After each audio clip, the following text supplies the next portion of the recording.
Muruso Arano had passed away on the verge of becoming a librarian. Her final prayer was to be surrounded by books in her next life. Arano wakes up as Mine, a sick 5-year-old girl in the medieval capital city of Ehrenfest, and meets her mother, Effa, and her older sister, Tuli. Her mind is bombarded with memories, and she's soon able to understand and recognize them. However, she feels dismayed and concludes that a book would make her happy. She goes around the house searching for a book to read, but to her immense disappointment, there is none. Over the next 3 days, Mine struggles with the oddities of a new peasant lifestyle. One day, Effa heads out to the market with Mine on her back. However, Mine is unable to find books, even in the market. Frail little Mine is sickened by the market and decides to wait with a local merchant while her mother finishes shopping. Surprisingly, she finds a locked book inside the merchant's stall and asks to flip through it, but the merchant denies it. Mine realizes that books are rare and a luxury only afforded by nobility in this world. Adamant, she settles to make the books herself if she has to. Mine ponders where she can get paper to start making books. She also struggles with settling into her new limited life.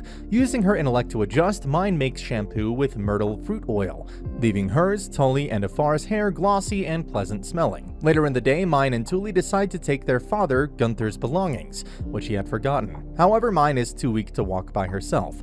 Luckily, they're approached by 3 little boys, Lutz, Faye, and Ralph. They're neighbors and are offered help. As Mine rides Ralph's back, she notices him fancying Tully while herself getting flustered by Lutz. They compliment the girl's pleasant-smelling hair. Upon reaching the southern gates, where Gunther works, the girls are embraced by him, affectionately. Gunther introduces them to Otto, a fellow soldier who, to Mine's surprise, knows how to read and write. He's writing on parchment he made out of animal skin. Happy, she asks Gunther to get her parchment, but is refused. He reasons that it's too expensive. However, Otto is encouraging and promises Mine he will get her a writing slate.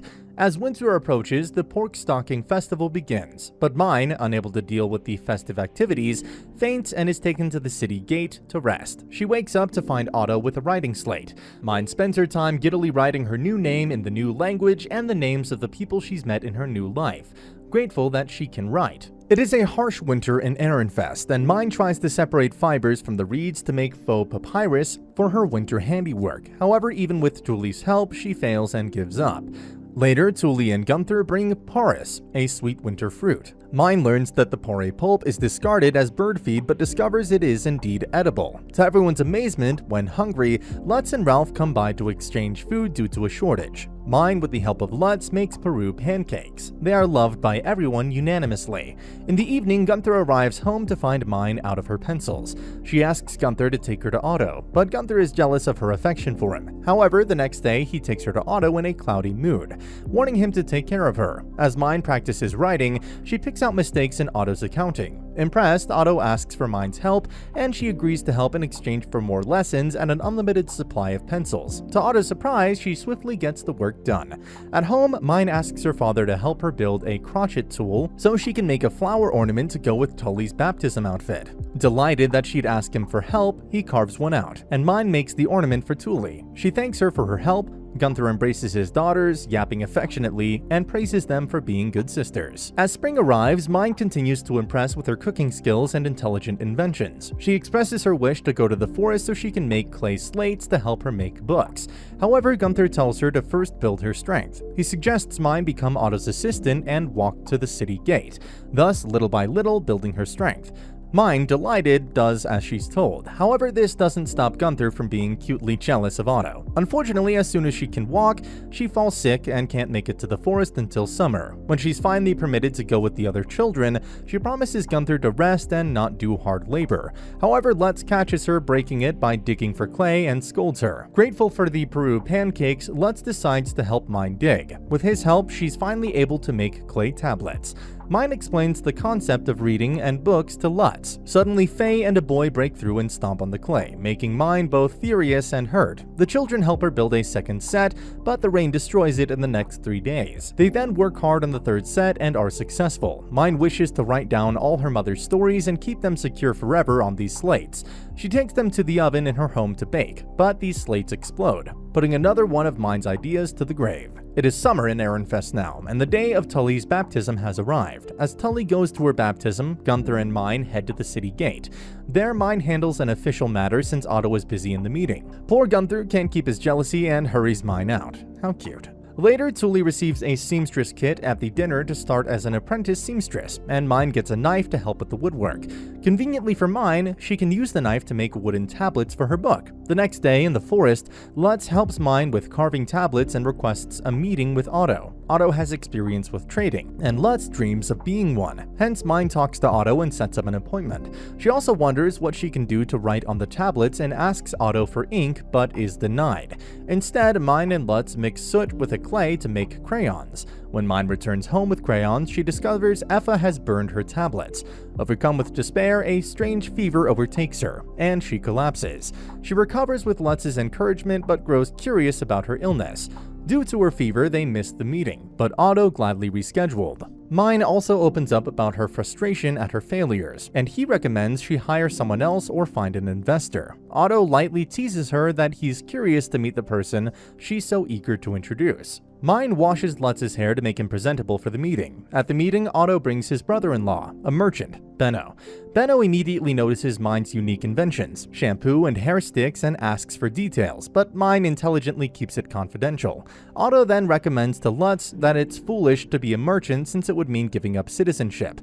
However, Benno asks for their goal. Lutz hesitates, but with Mine's reassurance, says that it's to bring Mine's ideas to reality, and he will sell them as merchandise. They tell them their idea to sell paper made of plants instead of animal skin and decide to develop a prototype next year, the year of their baptism.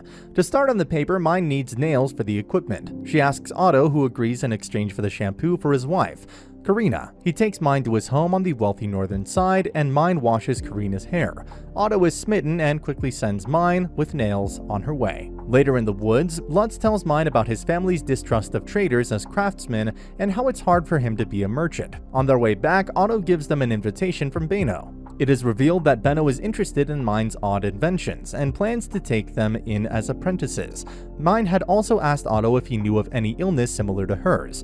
Benno doubted that it might be the devouring, which means she might die soon. The children meet Benno at Gilberta Company. He complains that Mine should have reached him for the nails in exchange for shampoo instead of Otto, since he will be employing them. Mine apologizes by bowing, which perplexes Benno since it's unusual in medieval culture. He offers tools for developing paper, and Mine expertly negotiates a sale and ownership agreement with him. Benno then calls his assistant Mark, and they sign a magic contract to seal the deal. On their way home, Lutz seems doubtful, seeing Mine talk maturely, and questions who she is. Mine is now worried that if Lutz and everyone else found out, they'd detest her. Mine tries to handle work talk without Lutz to avoid his suspicion, but collapses with a fever, at which Benno strictly orders Mine to go home and not to come to the store without Lutz. Later in private, Otto and Benno discuss Mine's illness. Benno explains that the devouring occurs in children, born with mana, magical energy, and cannot be controlled without a magic tool. He worries that it will kill her. Later, Lutz tells Mine that he felt belittled by her ability to talk business and does not hate her, which eases her worry. However, he stops calling her Mine. Benno also orders Lutz to look after Mine and gives them a workspace in the south to start their work. Lutz and Mine have started working on the paper. They go to carpenters, lumberers, etc. to get their equipment made. One day in the forest, while trying different woods for paper, Mine comes across a trombe, a fast-growing vegetation-killing plant. Lutz and the other boys quickly tackle the plant. After they've managed to chop it down, Mine examines the branches and decides to use them as the paper base, and it works. However, Lutz is now quiet around Mine. Lutz notices Mine's unusual knowledge of papermaking and odd inventions, something a girl of her age or this world wouldn't know. Once they have finished the first batch of papers, Lutz confronts Mine again, this time seriously over who she is. Mine finally admits to him that she isn't the real Mine, which enrages Lutz and demands the original Mine be returned. Mine explains that she can give him the old Mine back, but only a corpse would remain. She describes how she doesn't mind giving the old Mine back, since she would have been long gone if it weren't for Lutz's encouragement and support. In the end, Lutz realizes that most of his memories and friendship are with this Mine, not the original one, and he accepts her, strengthening their bond. The children finally present the paper to Benno, who's surprised to learn that it's made of trombe. He passes them, satisfied. After receiving her profits from paper, Mine shows Benno her flower ornament as another tradable merchandise. Benno is taken aback to learn that this is also one of Mine's inventions, and decides to enlist the kids with the guildmaster as temporary merchants. The guildmaster, Gustav, refuses to give away the guild cards to unbaptized children. However, Benno shows him the flower ornament he has been trying to scout for her granddaughter Frida's baptism. Upon seeing this, he agrees and tries to hire Mine, but is firmly refused by Benno. Afterward, the children bring their profits home. Mine's family is delighted. However, Lutz's family is still very much against trading. Soon they meet Frida at Gustav's Ottomar Academy. They show her the prototype and examine her baptism dress to design the ornament accordingly. Mine suggests that Frida would need 2 pieces. Lutz smartly helps strike a deal with the second ornament at a discount. Like her grandfather, Frida also tries to recruit Mine but is declined. A month later, Mine and Litz return to deliver their ornaments. As they walk, Mine tells Frida of her illness. To her surprise, Frida also suffers the same, and tells her that it is the devouring. She explains that the fever comes when you lose heart, and that she should try to stay motivated. She adds that it's incurable, and only an abundance of money to afford magic tools can suppress it. It has been 1 year since Mine entered a new world, and her illness is now getting stronger despite Mine's best efforts to keep it contained. As winter approaches, Benno orders the children to improve their attitudes, appearance, and basic writing skills over the winter to become apprentice merchants. He also takes Mine and Lutz to see some trouble in the shampoo making process, and talks to her separately to get further information about the shampoo. Seeing her advanced knowledge, Benno also comes to doubt who she is, yet Mine stays silent on the topic and sells the details at a high price to save money for her illness. At home, Tully and Effa also ramp up the production of hair ornaments to collect as much money as possible. Seeing the girls at work, Gunther comes in to help, and Mine asks him to take her to the gates the next day. While she's there, Otto and the soldiers rush to combat a Trombe. As they leave, she suddenly flares up with a fever. Despite being alright because of the sudden flare, Lutz piggybacks her back home, but breaks down crying on the way, worried for Mine. Later, they meet Benno, and resolve to help Mine raise money to tackle her illness. However, just as they optimistically make plans for spring, she comes down with a very powerful fever and collapses, unable to get back up. Benno yells for the carriage to be brought out. Mine feels her fever absorbed by a source and awakens in Frida's bed with a shattered bracelet. She has been brought over to Gustav's to be healed by Benno. Frida explains to Mine that a bracelet is a magic tool that absorbs her mana. It's like an overflowing cup, and soon she'll need another. However, magic tools are expensive and can be afforded by only nobles. Hence, Frida has already entered into a contract as a noble's mistress when she comes out of age, and recommends Mine to do the same. Mine faces the choice to enter into a contract or die surrounded by her loved ones, and pays Gustav as he tries to hire her in exchange for a high price for the tool. Mine spends the rest of the day with Frida, recovering and making pound cake, but she misses her family and soon leaves. Mine spends the next few days grateful to her family, Lutz and Benno. She also invites Benno, and they all decide to sell games over the winter to raise money. One evening, as Mine tries on her baptism outfit and spends time with her family, she tells them about her illness, that it's incurable and requires a magic tool, without which she has barely 1 year to live. They're heartbroken but accept Mine's wish to stay with them rather than be sold to a noble. While the girls are asleep at night, Gunther sits by himself, mulling over the news. Mine has decided to perish by her family's side while leaving them a lot of money and stopping work with Benno. She sells the paper-making rights to Benno and takes him to learn the process. Otto comments on how Benno looks like a father with the kids in tow, at which poor Gunther teems with jealousy. Mine also meets Frida, who is surprised to learn about her decision and decides to buy Mine's pound cake recipe, adding to Mine's family savings. Summer comes up and it's the day of Lutz and Mine's baptism. Lutz is flattered when Mine shows up looking all pretty and noble-like. As they enter the church, the folks compliment how they look like a tiny couple. Poor Gunther, he boils once again with jealousy. Inside the church, Mine and Lutz attend the baptism and prayers, where she's astounded to see a book of scriptures with the high priest. As the priest shows the children to pray, Mine falls from being worked up, laughing at the humorous demonstration, and is taken to rest. When she wakes up, Mine roams the hallways trying to find a way back to the prayer hall, but stumbles across a library. Overwhelmed, she asks to be allowed to read, but is told that all the access to the library only lies with the church's staff. At once, Mine decides to be an apprentice priestess and is taken to the high priest. The high priest mistakes Mine to be from a noble family and asks her for a hefty donation to join. He sends her back to come with her parents' permission. However, he allows her to read the scriptures at church.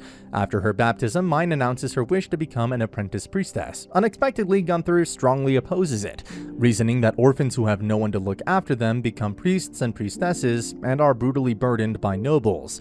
Mine is heartbroken that her only access to books is being denied. However, she values her family over everything else and agrees. When Mine visits the church the next day, she meets the head priest, Ferdinand, and informs the high priest of her illness and her parents' decision.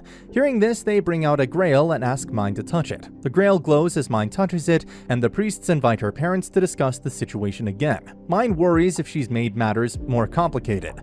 Later, Mine and Lutz tell Benno about the situation. Benno angrily scolds Mine and explains that the church is suffering from a lack of mana due to the shortage of nobles, and sees Mine's illness and overflowing mana as valuable. He warns her not to be played at the nobles' hands. With careful negotiation, Mine can be safe and access the magic tools at church to control her illness. Mine wonders why Benno is so concerned. Mark clears that Benno has grown to love the children and considers Mine a daughter. A blushing Benno profusely denies it. To safeguard Mine, they sign sales rights to Lutz. Benno also registered their workplace as Mine's studio with the guild. Now Mine will be able to reach Lutz in an emergency. On their way back, Lutz complains that Mine promised to work with him, overwhelmed with emotion and worry. Mine reassures him that even if she joins the church, she'll always be there. Mine tells her parents about the invitation and Benno's strong suggestion to safeguard Mine by negotiating 3 demands in exchange for Mine's mana and money: to acknowledge Mine's frailty and hence guarantee extra care by making her a blue-robed priestess and not a gray one, to allow her to run her studio, and to remain with her family. Gunther agrees and they decide to meet the priests, but Tully worries about her family's security since nobles can be stone-hearted and hurt commoners over trivial matters. The next day, Effa, Gunther, and Mine reach the church. As soon as the high priest realizes that Mine is not of a noble family, he tries to take Mine forcefully. He orders the staff to lock the parents up and refuses their demands completely. Gunther, being a protective father, fights back. However, seeing the chaos, Mine is overcome by her strong mana. Her mana spreads over the high priest and starts choking him. Quickly, Ferdinand intervenes and calms her down. As the high priest is carried out, Ferdinand takes the family to his office and accepts their demands. He asks to join the church as a request, not an order, to which Mine gladly agrees. Ferdinand says she's lucky to have such caring parents compared to the children at the church. Back home, Tully and Lutz nervously wait for Mine, Gunther, and Effa's return.